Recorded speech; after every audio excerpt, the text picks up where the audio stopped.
magnetize your minis, flight stands, custom kits, and all the hobby supplies you'll need from themagnetbaron.com.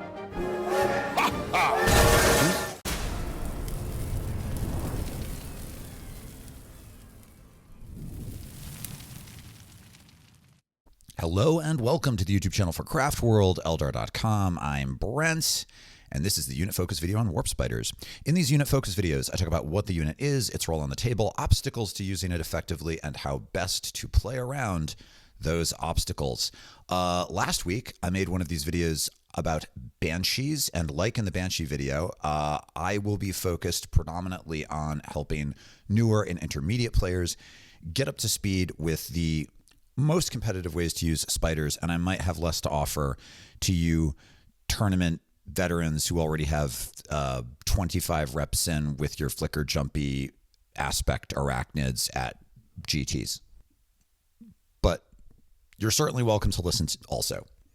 Okay, so first off, warp spiders are by far one of the most competitive picks in the 10th edition Eldari Codex. They appear usually as a 2-up or a 3-up in every single Eldari list that performs in the top 8 at big tournaments.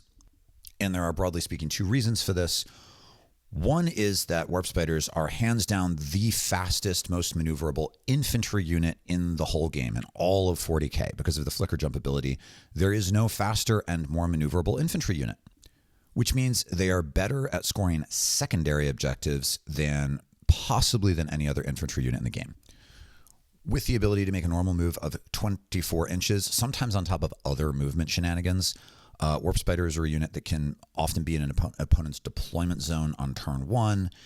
They open up all sorts of opportunities for scoring, and they're cheap enough that you can afford to sacrifice a basic, naked, unled unit of warp spiders to score a secondary objective. And Eldari really need to max out their secondary objectives.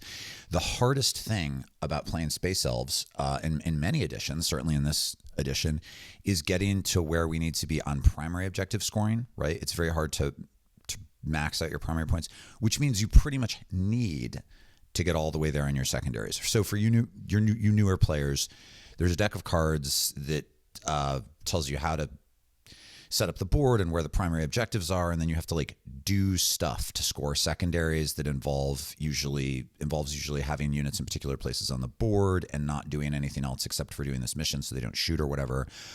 And warp spider is very good at that. And you have to have a bunch of your tools in your list that can do this as an elf player. Otherwise, you're going to lose. And although we do have other tools, and all the warp spiders are a little bit on the expensive side at 95 points to throw away to score a secondary, it is sometimes totally worth it. The other reason that they appear in lists is that this maneuverability makes it possible for your spiders to threaten a wide variety of enemy units. It's very having a bunch of stuff in an elf list that can get behind your enemy lines, get pretty much anywhere your enemy can be, seriously hampers the way your opponent can play the game. If you can destroy enemy models anywhere on the board, your warp spiders can assassinate your opponent's fragile, cheaper scoring units to keep your opponent from holding faraway primary objectives with things like cheap chaos cultists. They can destroy your opponent's fast units that want to score secondary objectives, so you can outscore your opponent on secondaries. And in combination with other units, warp spiders are hard-hitting enough that if you have multiple fast units, and as an Eldar player you will and should, warp spiders can be part of a runs with scissors contingent that can suddenly pop up somewhere else on the field where you had nothing. Like maybe at the beginning of last turn you had no units on your opponent's right flank, and now you have 400 points of models on your opponent's right flank, putting the murder on something. Warp spiders can be part of those flying brute squad detachments that are absolutely essential to the Eldari playstyle. And lastly, warp spiders appear in quite a few lists because the most popular detachment right now is for top level competitive grand tournament players. I don't know in terms of what people are actually running and clubs around the world, but in terms of the Eldari lists that are getting to the podium in GTs, the majority of them are Yinari, and warp spiders have pretty good synergy with the Yinari bonuses.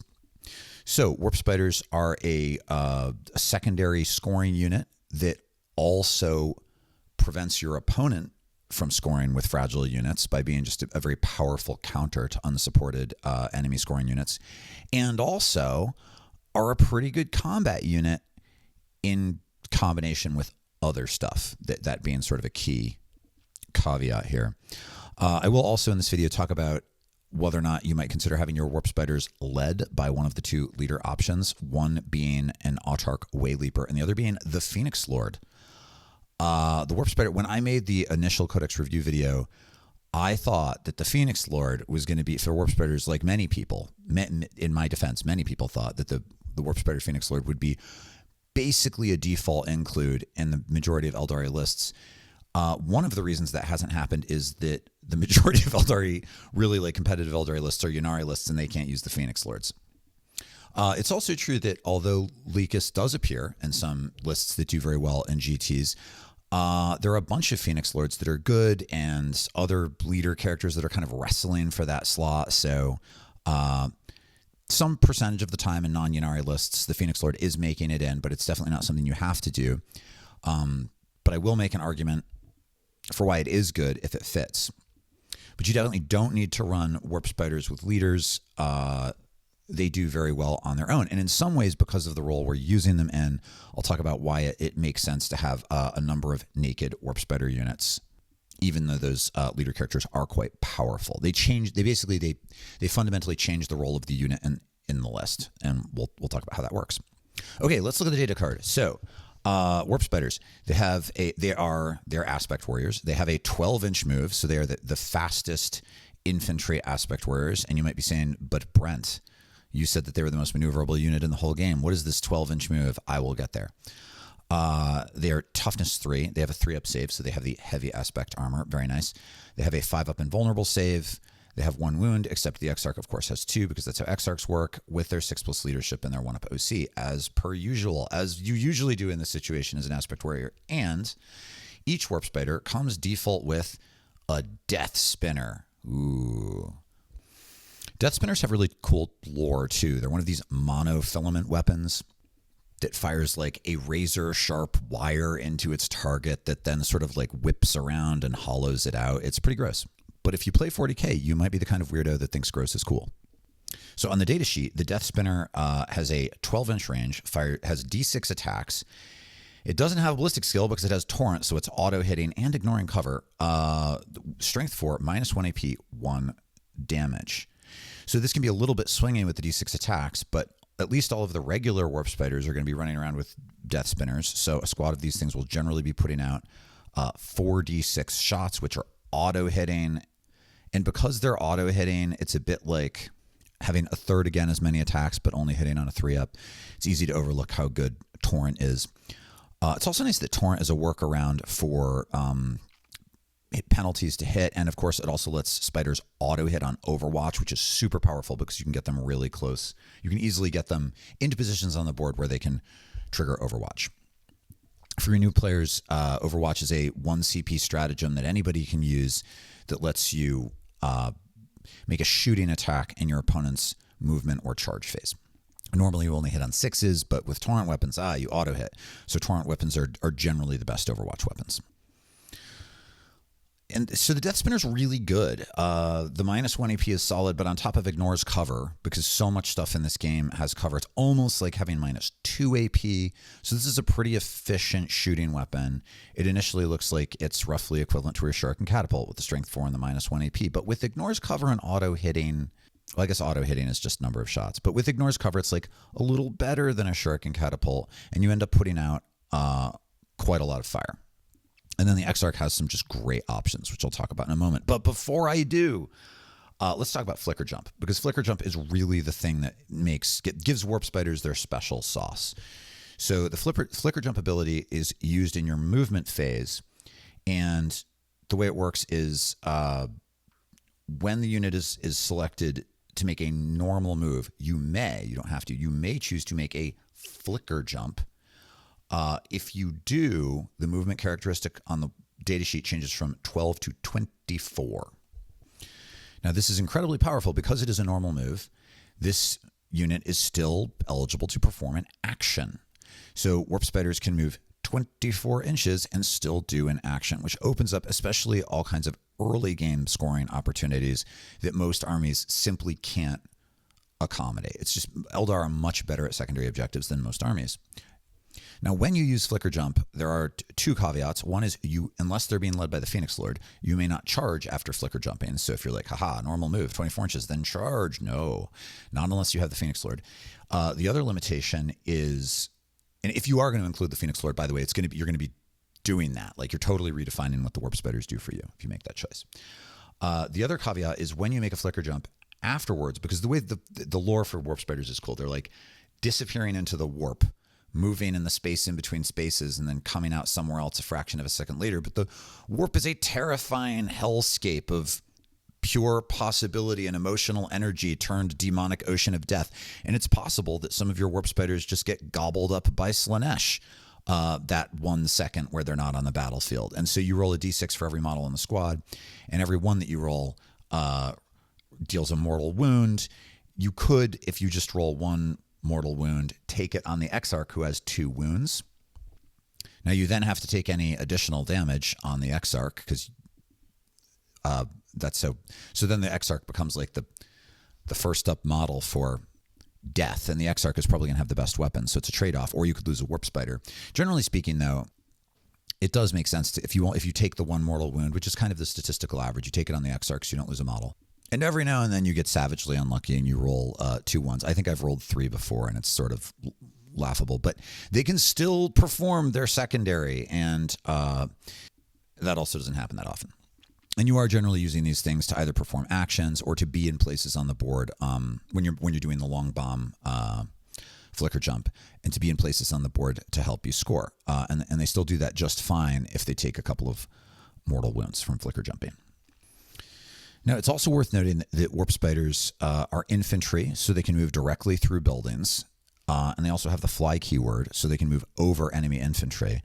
So when warp spiders make a Flicker Jump, because they can move in a beeline, a straight line, they are even faster, usually, than units like Viper jet bikes, that when they fly have to measure up onto a piece of terrain and then down the other side of the terrain. In addition to the fact that 24 inches is just more, they are yet even faster because they're just going straight through walls and whatnot. They're really quick. They're really maneuverable. And then, of course, they also have access to the Aspect Shrine token, which you can use after a roll to change either a hit roll or a wound roll to a 6. I will say that I always run warp spiders in 5s. I think pretty much everybody always runs warp spiders in 5s. There are aspect warriors that sometimes run in 10s, of course, right? Occasionally it makes sense to run swooping hawks, one of the primary competitors for warp spiders. Swooping hawks, they perform a similar role. There are some pretty good arguments for sometimes running swooping hawks in 10s. Warp spiders want to run in 5s, generally speaking. I can imagine building a list around the notion that I'm going to have some other approach here, but it's the same number of points to run 2 5s as a 10, and you get 2 Exarchs, and the Exarchs are better. So let's talk about how the Exarch is better. The Exarch has more loadout options than is normally the case. You can give the Exarch a regular Death Spinner, but if the Exarch gets a Death Spinner, it becomes an Exarch Death Spinner, which is like a regular Death Spinner, except it's Strength 6 instead of Strength 4 and -2 AP instead of -1 AP. This ends up being my personal pick for especially if I have more than one Warp Spider unit in a list. I really do just like running them with the Exarch Death Spinner. The Strength 6 instead of Strength 4 is nice. Often it doesn't matter, right, all that much. But sometimes you're wounding on 3s instead of 4s with the Exarch, and sometimes you're wounding on 2s instead of 3s, and that's really nice. And the extra AP definitely matters. Your other option for a raw shooting build is the Spinneret rifle, which I've noticed a lot of very good players who've done well in tournaments are taking Spinneret rifles. The Spinneret rifle is almost the same as the Death Spinner. It has +1 strength, so it's Strength 5. Still just got the -1 AP, but it has an 18-inch range instead of a 12-inch range. And you will sometimes position spiders somewhere on the board where they, in order to do the scoring you need them to do. They're not going to be within 12 inches of an enemy, so the extra range, it's nice to, it's nice to have that shooting attack. Your other options are the Power Blade Array, which is a pure melee build. You have no shooting, and this one's awesome. It's really, really good. It's especially good if you have the Phoenix Lord in the unit. In fact, if you are running them with the Phoenix Lord, I think that this is the only build. The Power Blade Array, the Warp Spider Exarch forgoes all shooting to have 4 enormous arm blade things. And the Power Blade Array is a melee weapon with 10 attacks. So think about it. The Warp Spider Exarch is putting out the same number of attacks as an entire squad of Howling Banshees. Around the same number of attacks, depending on how the Banshees are outfitted, but has 10 attacks, hitting on 3s, strength 4, -2 AP, only 1 damage, but both lethal hits and twin linked. So 10 attacks, every 6 is automatically wounding, and then only strength 4, but you're re-rolling all your wound rolls, which means that this thing, and then -2 AP is no joke. It's the same as a Banshee Blade, which are 4 cutting through armor. Because you're auto wounding with 6s on the front end and then re-rolling, like the Power Blades will, a tank or a pretty tough monster or whatever, the Power Blades will ding it almost always. And of course, you could always use an Aspect Shrine token to like automatically push through a lethal hit after you roll your 10 dice. You get 2 6s. And you also use your Aspect Shrine token. You push through 3 lethal hits, and now you're making wound rolls, and you can reroll all of those. So it's not on. You don't need especially good math to get like 4 wounds at -2 AP against something really tough. Now, my only caveat with the Power Blade Array, because it is really good. I mean, basically the Exarch, if you have the Power Blade Array, the Exarch is a squadron of Banshees that does 1 damage instead of 2 damage. I mean, not quite, because the Banshees have anti-infantry 3 up, but the Power Blades have lethal hits and twin linked, so it ends up being sort of equivalent. It's really good, but generally speaking, Warp Spiders don't want to be bound up in melee. So you kind of, their whole thing is their mobility, right? And so you don't want to start your movement phase engaged with an enemy unit. You want them to be able to jump around and do the thing, except when you do, right? If you're move blocking, there are all sorts of situations. There's exceptions to almost every rule, but generally speaking, they're not a melee unit. So I err on the side of the shooting build especially if you're not running them with the Exarch. But if you do run multiple squads of Warp Spiders, or even if you don't, depending on your build, having a unit with the Power Blade Array I think is really good. When I did my initial Codex review, my advice was if you have 1 squad of Warp Spiders and you're running it with Leacus, obviously you take the Power Blades. If you're running them naked on their own, you take one of the shooting builds. Some people like the Spinnerat, some people like the Exarch Death Spinner. I have come around to the notion that sometimes it is okay to run the Power Blade Array. There's some cool stuff you can do with that, especially in the late game. The late game value of the cleanup on the Power Blade Array is pretty good, and they can also I like that it can jump into combat with other units that are bound up. So if you're running multiple units of Banshees, the ability, especially in the late game, to hit a pretty durable, tough enemy unit, both with a unit of Banshees and your Warp Spiders. Or if your enemy has some powerful melee stuff that's getting into combat with your fragile elves, it's not as easy as it once was with elves to automatically fall back and shoot. Not all detachments can do that. So the ability to like jump in there with your Warp Spider Exarch with his Power Blades and cut up whatever it is really good. And there are enough attacks there that it's a pretty good character assassin. So it is a useful tool. I think it is easier if you're a newer player to simply take the Exarch Death Spinner, but I think in the hands of a veteran, the Power Blades do offer some additional options. Now that said, if you're going to move in charge with the Warp Spiders, obviously you're giving up the flicker jump, but once you flicker jump once, 24 inches onto your opponent's side of the field, if they're still alive on the next turn, a 12-inch move followed by a charge is no joke. And of course, we also have access to battle focus, which makes you can increase the normal move of any unit by 2 or an advanced move. So the ability to make Warp Spiders to give an additional 2 inches of movement to them. I mean, that's great too. They're super fast. Your last loadout option for the warp spiders is to take this like hybrid medley where you have the power blades instead of the power blade array. So 2 sword arms instead of 4 sword arms, and the Death Weavers. The Death Weavers are just a regular Death Spinner with twin linked, but only a 6-inch range. And then the Power Blade array the Power Blades are like the Power Blade array, but not quite as good. It's the same thing, but it's 5 attacks instead of 10 attacks because 2 arms. I think the best reason to choose this build, I have as a player too, I have a bias against builds that do 2 different things, both worse than if they just did one thing. This is my problem with the Eldari missile launcher. Every time I say something negative about the Eldari missile launcher, several of you in the comments have to be like, "No, Brent, but it's good." You're not going to bring me around, and they don't. Also in my defense, they do not appear in successful lists like ever. That doesn't mean they couldn't, but this is just this is one of those hills that I'm unwilling to give up. That said, I think that the only reason that you would ever run this is that you own a bunch of the old warp spiders, like I do, which came mono-posed with the warp spiders from the 1990s, which were current until like a few months ago, that came mono-posed with this build, and they're not. It's not bad.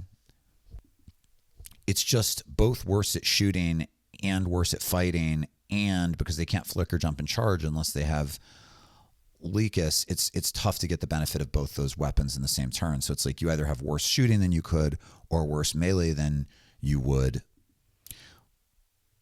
But if you don't have infinite money to spend on Warhammer and you bought one squad of the new warp spiders and you want to run your old warp spiders and you're running it with this, it's fine. You're not taking a big L to do that. I've done it and it's fine. It is annoying when you make the move to do the thing to score the secondary and there's an opponent's unit that you can shoot, and instead of shooting it with 4 death spinners and 1 souped up death spinner, you're shooting it with 4 death spinners because the Exarch weapon is out of range. It's annoying, but it's also just not the end of the world. Okay, let's talk about leader options and other synergies. And we're going to do so with reference to the notion that the warp spiders can be a little bit of a lot of a valuable combat unit also, because the basic thing that they do where they jump around and they help you score, they don't need any help for that. And there are no, I think, super essential synergies to talk about. I guess I should mention, I already briefly mentioned in a Yinari list with the flicker jump ability, there's an Yinari ability that when one of your units dies in your opponent's shooting phase, at the end of your opponent's shooting phase, you can pick a unit to make a normal move. So warp spiders can make a 12-inch move at the end of your opponent's shooting phase, and then on your turn, if they're making a 24-inch move, potentially on the first turn of the game, they're going 36 inches, which is crazy. But they're oftentimes competing with Howling Banshees for that in a Yinari list. Banshees like to do that. Nevertheless, it's really good. You cannot, however, make the flicker jump move because the flicker jump ability specifies that it has to happen in your movement phase. You can, however, use the Swift as the Wind, Agile Maneuver, Battle Focus ability to move the warp spiders 26 inches instead of 24 inches when you flicker jump. And that can be the difference between being able to get into your opponent's deployment zone on turn 1 in which you go first and you don't have the opportunity to do something tricky on some maps versus not be able to do that. And that can be really good.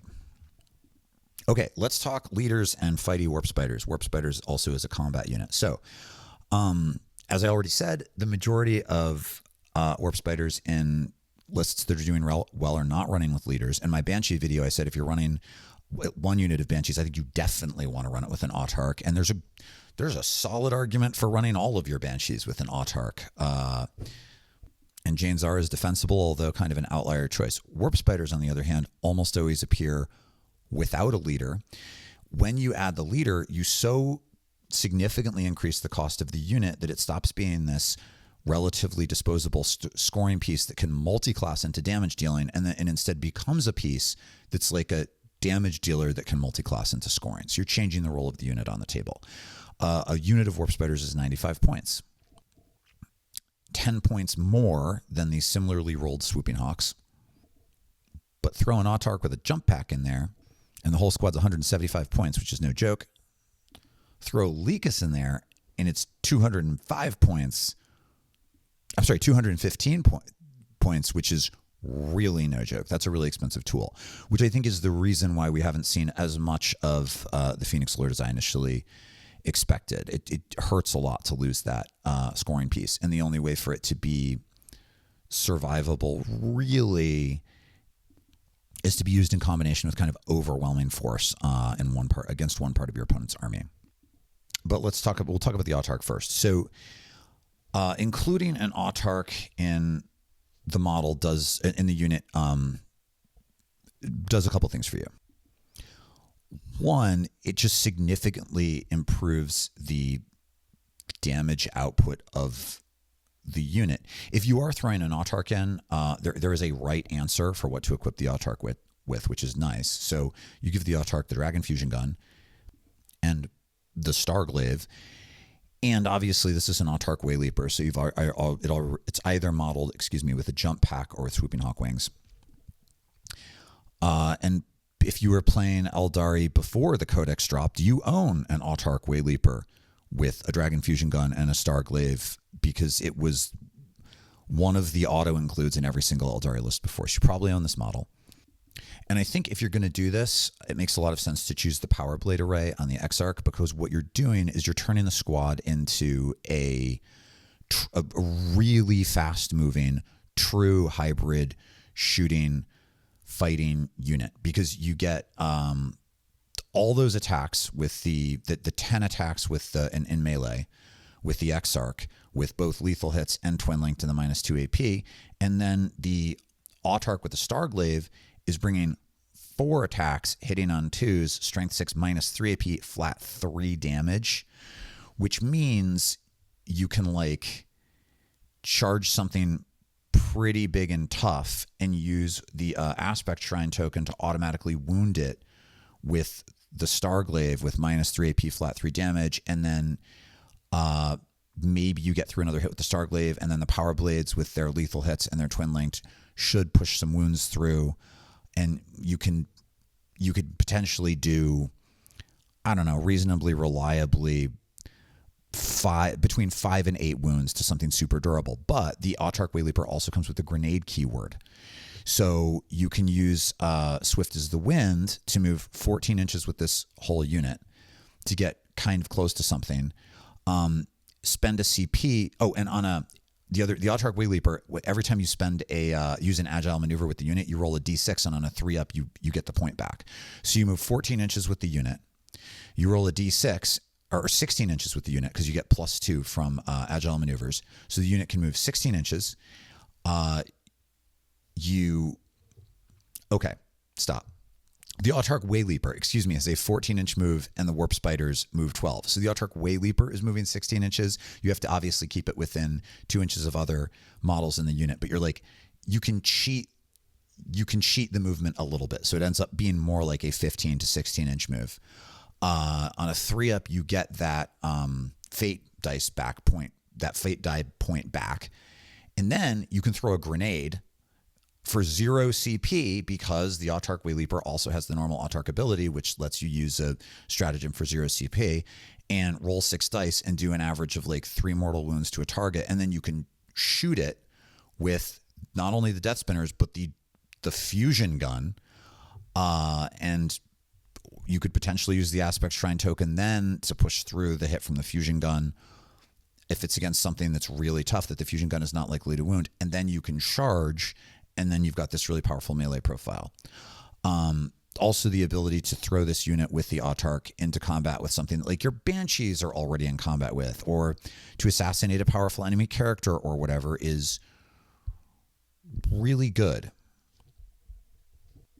If you are using this build, maybe on turn 1, you move this unit to some out of the way, out of line of sight place to help you score secondaries. It's not really fighting, but it's somewhere kind of near the midfield.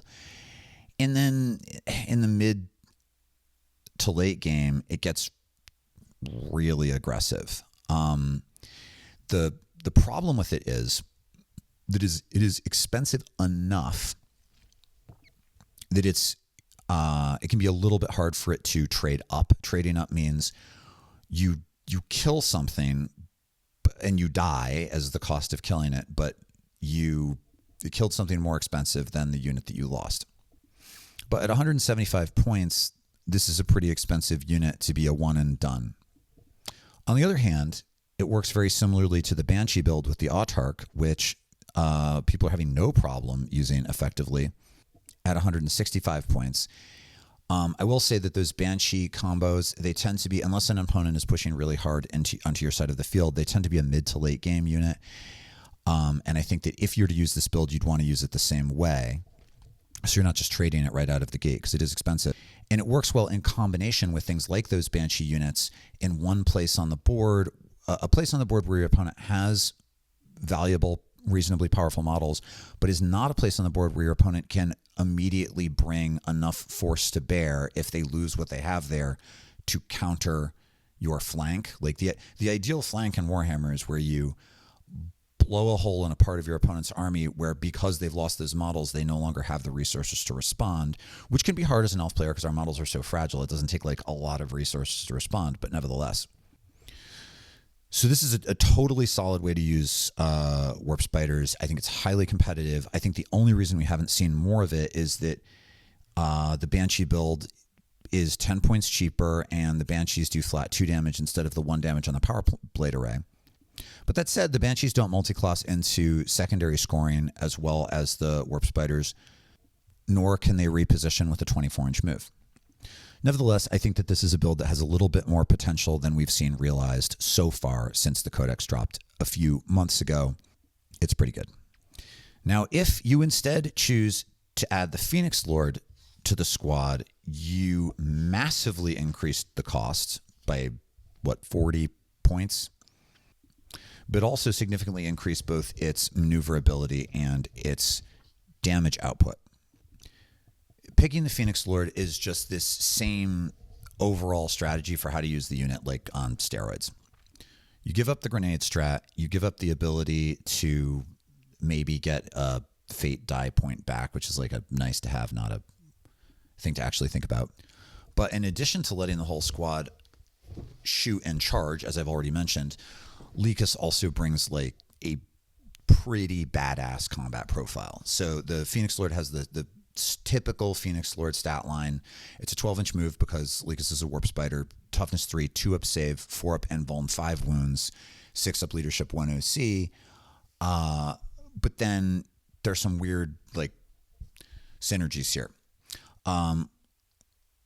The Phoenix Lord has a souped up version of the old Exarch loadout, the sort of melee shooty hybrid loadout. So the ranged weapon is called the Brood Twain, which ignores cover, has torn, and is twin linked, 12-inch range, just like the Death Spiders, the Death Spinners on the Spiders. D6 plus 3 attacks, auto hitting though, strength 6, -2, 1 damage. Twin linked is big, so you're rerolling all the wound rolls.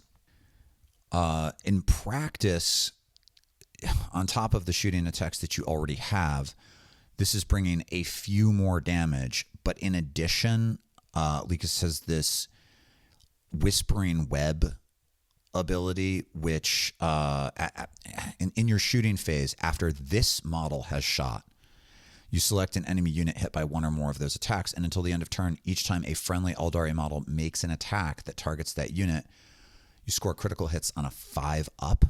This is really important because it works in both the shooting and the fight phase.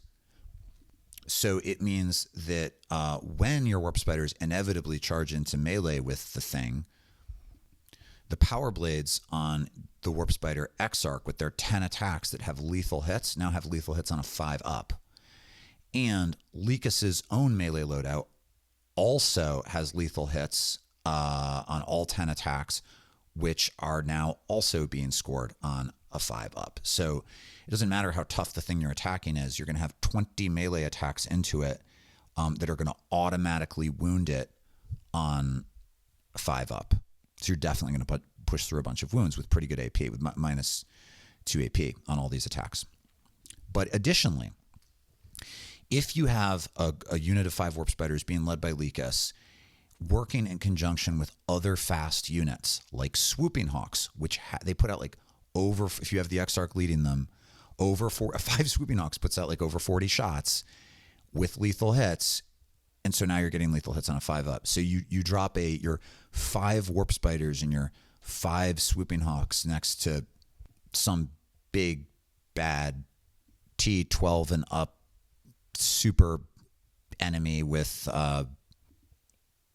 over 18 wounds, like a big mech or something, that would normally save on a 3-up, and your unit of swooping hawks and your unit of warp spiders can really mess it up.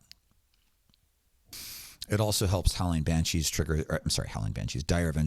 their sustained hits, but those kinds of combos I think are less important for the simple reason that Dire Avengers aren't fast. It's your other fast stuff. So your bike units of Wind Riders with shuriken cannons will now score lethal hits on a 5-up against the thing. So this is a way, if you have a group of Eldari, like say a unit of 10 swooping hawks and 5 warp spiders, that's going to be like your runs with scissors dudes who are going to reposition on opponents' flanks and just try to do overwhelming damage to undefended, to bits of your opponent's army, like little battle groups in your opponent's army that don't have tremendous external support. Leacus massively increases your ability to do that effectively. So anything that's fast works well as part of this battle group. Hence the bikes, which would then be with the shuriken cannons. They would be getting lethals on a 5-up, but also bikes can trigger rerolls against the closest target. So you get even more 5s, right? So there's crazy synergy here. It's really good. And I think when they were designing Eldari, I get the sense that this is how Eldari were designed to play. We were supposed to be leaning into like Leacus's ability to help us trigger things on 5s, and Eldred's +1 to wound, and the bonus when you jump out of a falcon, and the stripping cover on the shroud runners, and the AP modifiers on the warwalkers. And I think the idea was Eldari, because they got less killy and more fragile but much faster, that Eldari were going to work around being less killy by using these combos to turn their chip damage into really devastating damage. And that isn't quite how they've played since the codex dropped. It's like we're almost doing the thing, but it's a little bit too easy to take away the tools that we need to make that work. So people are leaning into lists that don't really depend on such and such a combo, because you just can't reliably keep it alive. But I think that this is one place in which you can do the thing, and it does work really well. It is a combo that struggles a little bit into enemy armies that can pretty easily provide mutual fields of, or on boards where they can provide mutual fields of fire, or they're just so fast that it's harder to like break an enemy battle group off from the herd like a bunch of gazelles and overwhelm it. And Leacus and 10 Hawks is like, it's almost 400 points. But I also think that that's not an unreasonable expense for what it can do for you. And obviously, if you combine this, like the 5-up critical hits, if you combine that with the other Eldari stuff that I mentioned, you can pick one target and just do absolutely insane damage to it. But generally speaking, you don't need to, and it ends up not being terribly efficient. The other unit that runs well with this battle group is Shroud Runners, which can also strip cover, which is nice. And then their scatter lasers get their lethal hits, sustained hits on 5s, which is nice. But generally, the kinds of stuff that you want to target with this combo isn't the kind of stuff you want scatter lasers against anyway, so I kind of prefer the Wind Riders. But it is nice if you can get something into your little runs with scissors group that has the grenade keyword, like an Otarch, or those swooping hawks who have the grenade keyword. the ability to do the grenade damage also really helps just get it over the line for killing something big and bad. Okay, let's briefly talk about obstacles to using warp spiders effectively, and then I'll wrap it up. I think there are two. One is there's an easy workaround. So, like so many elves, they can be kind of vulnerable to Overwatch because they're fragile. So if you're putting down near an enemy unit that can auto hit with a torrent weapon or something, make sure you use Flitting Shadows to cancel that out, and don't make a move with both your warp spiders and your banshees in the same turn that both need to use Flitting Shadows, which is the agile maneuver that lets you shut down enemy Overwatch. They have a 3-up save, particularly if they're landing in cover. You certainly don't need to worry about like kind of shitty Overwatch, but again, something that auto hits or hits on 4s with some AP, obviously that's a concern. The bigger issue with the spiders is you need to be conservative with them. You've got to be careful. I recently had James Kelling as on the channel, Boone from Goonhammer, and he made a point about playing Eldari, which he also made the last time I had him on for an interview, which is such a great point, and that is sometimes the hardest aspect of being an Eldari player is not doing something that you can do. So you see your opponent position a unit that could be a juicy target for, say, I don't know, Leacus and your souped up. If you're running that combo, your Phoenix Lord and your souped up spiders and your Hawks, and you're like, I could totally destroy that, and that sure would upset my opponent. Maybe your opponent didn't even see it coming. But you've really got to look at how maneuverable your opponent's other units are and ask yourself, is there some trick that will let your opponent retaliate and pick up all of or part of, while tying down the rest of your runs with scissors battle group, and you end up losing almost 480 points of models to destroy, I don't know, 180 point tank or something. Don't do that. Just because you can do a thing, and just because it might be a thing that makes your opponent go, oh no, you're so fast and that combo's crazy. 5-up lethal hits. Oh no. Like, just because your opponent experiences a few minutes of awe at your Eldari genius and sadness at the loss of some unit doesn't mean that on her turn she might not be like, oh, wait a minute, but elves die to a stiff breeze. Actually, this is going to be okay. So you just got to be careful. You have to have stuff in your list that will let you pick away at an opponent until you have opportunities to do the thing that end up not being bad trades. And to know whether or not it's a bad trade, you've got to know how fast the stuff in your opponent's army is and what kinds of movement shenanigans. And by the way, it's a completely acceptable question to be like, hey, do you have ways that your units can be faster than a normal advance move? And you're totally allowed to pre-measure and check, like, can this unit with really good anti-elf shooting move far enough to get line of sight? Like, I'm playing Space Marines, and if they go into a certain battle doctrine, they can just automatically be able to advance and still shoot. Could they get a bead on my elves over here? Like, you have to think about that stuff. Now, that said, if you're just running naked warp spiders as a scoring tool, which is the more conventional thing, and you should, even if you are running some souped up warp spiders, I think having some as a scoring tool totally makes sense. Then it's a little bit more straightforward to play them. Ideally, you still want to not throw them away if you don't need to, but sometimes you are trading them out. I will say this one thing, though. The people who are running 3 units of warp spiders in their lists as scoring tools are not just throwing away all 3 of those units to score on most of their games. You have cheaper options that are fast enough to help you score the secondaries you need to score. I think the singleton warlocks on jet bikes are undervalued. They're only like 45 points, and that is a unit that is super fast. It can get places in the midfield to help you score secondaries. You don't worry if they die. But having at least one unit of more expensive 95-point warp spiders that can jump all the way into your opponent's backfield to help you score a secondary that really needs to be scored in that fashion is, I think, possibly a genuinely essential tool for a competitive elf player who needs to be able to max out the secondaries. So that's what I've got. Warp spiders, they are a great unit, perhaps even an essential tool, and they can both operate in a scoring role and also in a combat role. They can be outfitted to take out hard targets. They're, even with limited tools. They're really good at character assassination. They're really good at cleaning up enemy scoring units, the sorts of units your opponent wants to use to score secondaries or hold out of the way objectives. They're just a fabulous toolbox unit. And Eldari make a great toolbox army. If you have your own ideas about how to use warp spiders effectively, I hope that you will mention some of those in the comments below. If you wish to help out my channel by saying hello to improve the algorithm, then I say back to you, hello. And if you're interested in talking more about spiders and all other elf things, you could always join the Patreon, which is a pretty amazing community.